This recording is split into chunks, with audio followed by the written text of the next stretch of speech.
Today we will continue chapter 1 of history for class 10th and chapter name is the rise of nationalism in Europe. In the last video we have discussed about the revolution of 1848 in France, and after that we discuss about the revolution of weavers in Silesia. Today we will discuss the revolution of the liberals. तो क्या था ये liberals का revolution, उदारवादियों की क्रांति कैसे हुई, क्या इसका एम था और किन लोगों ने इसमें पार्टिसिपेट किया, वो हम वन बाय वन आज डिस्कस करेंगे।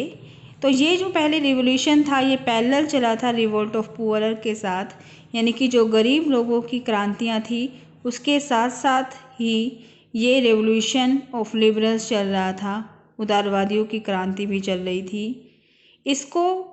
इसका नेतृत्व किसने किया? तो इसका नेतृत्व किया था middle class man and women ने, यानी कि जो मिडिल क्लास के आदमी और औरत हैं उन्होंने इस क्रांति में पार्टिसिपेट किया और उनका एम था कि नेशनल यूनिफिकेशन हो और किसके साथ हो? कॉन्स्टिट्यूशन के साथ हो, यानी कि संवैधानिक रूप से सभी राष्ट्र जो हैं वो एकीकृत हो जाएं, ये वो एम लेकर के अपने साथ चल रहे थे।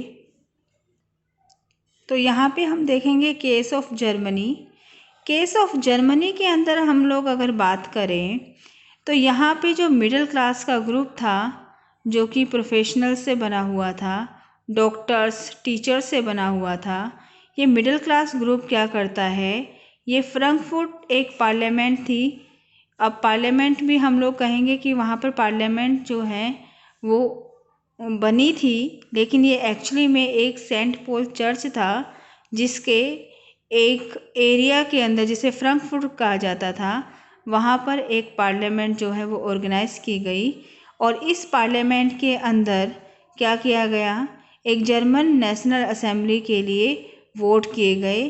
इसके अंदर 831 मेंबर्स जो हैं उन्हें चुना गया और उन मेंबर्स ने फिर एक कॉन्स्टिट्यूशन को डिज़ाइन किया, ड्राफ्ट किया।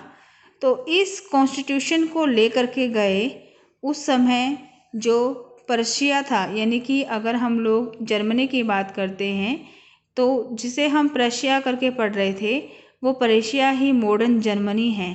तो पर्शिया सबसे ज़्यादा शक्तिशाली हुआ करता था उस समय। तो पर्शिया के एक राजा जो थे जो कि फ्रेडरिक विलियम फोर थे, उनके पास इस कॉन्स्टिट्यूशन को ले जाया गया, लेकिन उन्होंने इस कॉन्स्टिट्यूशन को लागू करने से मना कर दिया, इनको पूरी तरह से रिजेक्ट कर दिया। रिजेक्ट करने के रीज़न क्या थे? देखिए, ये जो है ये राजा थे और राजा को एब्सोल्यूट पावर जो है वो मिली हुई थी, लेकिन अगर कॉन्स्टिट्यूशन आता है तो सारी पावर किसके पास चली जाएंगी? संविधान के पास चली जाएंगी। और राजा उस समय पर नहीं चाहते थे कि उनकी पावर किसी भी तरह से कम हो, उनकी पावर्स को लिमिटेड किया जाए। तो इस तरह से फ्रेडरिक विलियम फोर्ड ने इसे रिजेक्ट कर दिया।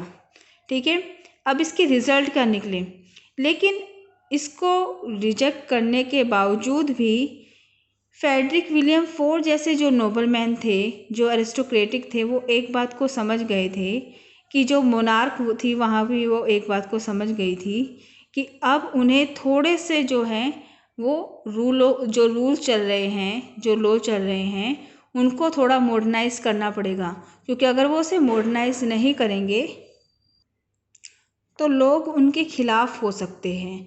तो मोनार्क को ये बात अच्छी तरह से समझ में आ गई और फ्रेडरिक विलियम को भी ये बात अच्छी तरह से समझ में आ गई कि अभी तो उन्होंने जैसे तैसे करके इस कॉन्स्टिट्यूशन को लागू करने से मना कर दिया, लेकिन उन्हें ये बात समझ में आ गई कि उन्होंने अगर अपने रूल्स के अंदर कुछ चेंजेस नहीं किए तो लोग उनके खिलाफ बुरी तरह से हो सकते हैं।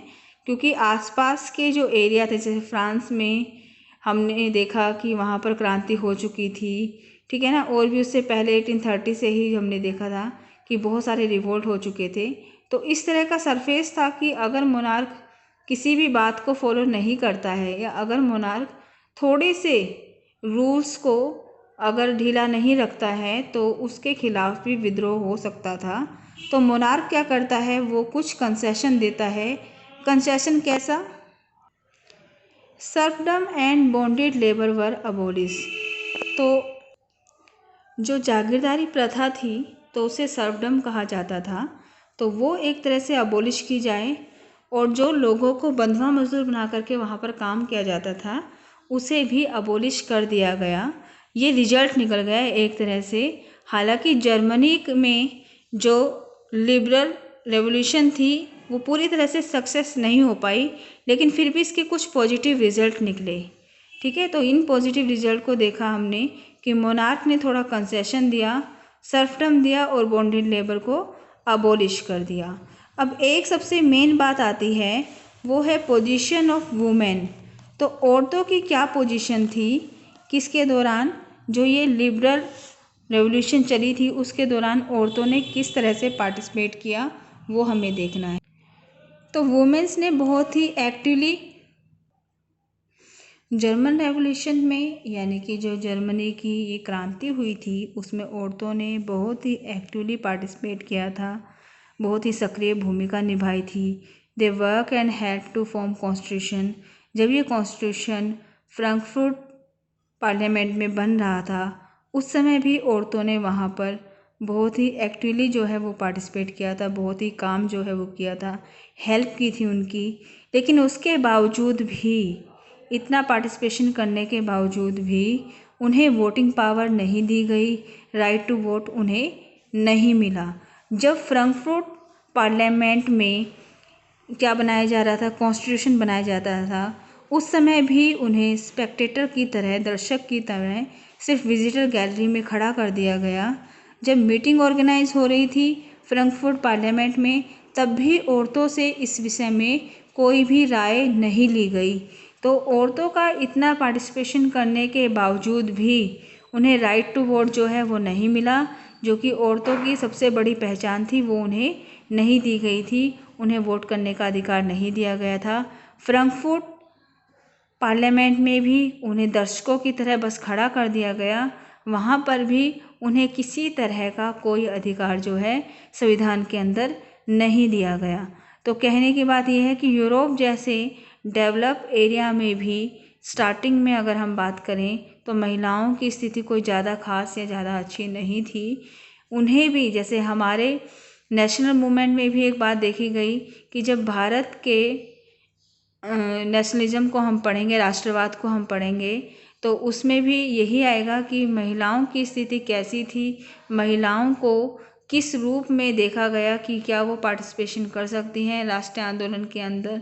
तो जिस तरह से भारत में एक क्वेश्चन मार्क था महिलाओं की स्थिति को लेकर के, ठीक वही क्वेश्चन मार्क हमें यूरोप में महिलाओं की स्थिति को लेकर के दिखाई दिया।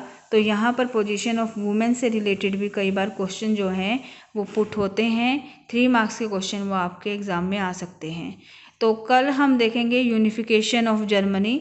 जर्मनी की पहली जो क्रांति थी वो ख़राब हो गई, वो पूरी तरह से लागू नहीं हो पाई या उसके कुछ अच्छे इफ़ेक्ट नहीं निकले, लेकिन इसके बाद भी जर्मनी ने हार नहीं मानी और किस तरह से जर्मनी जो है अपना यूनिफिकेशन करता है। जर्मनी के बाद इटली यूनिफिकेशन, ब्रिटेन यूनिफिकेशन भी हमें देखना है, लेकिन तब तक आपको यहाँ तक अपने नोट्स प्रिपेयर करने हैं।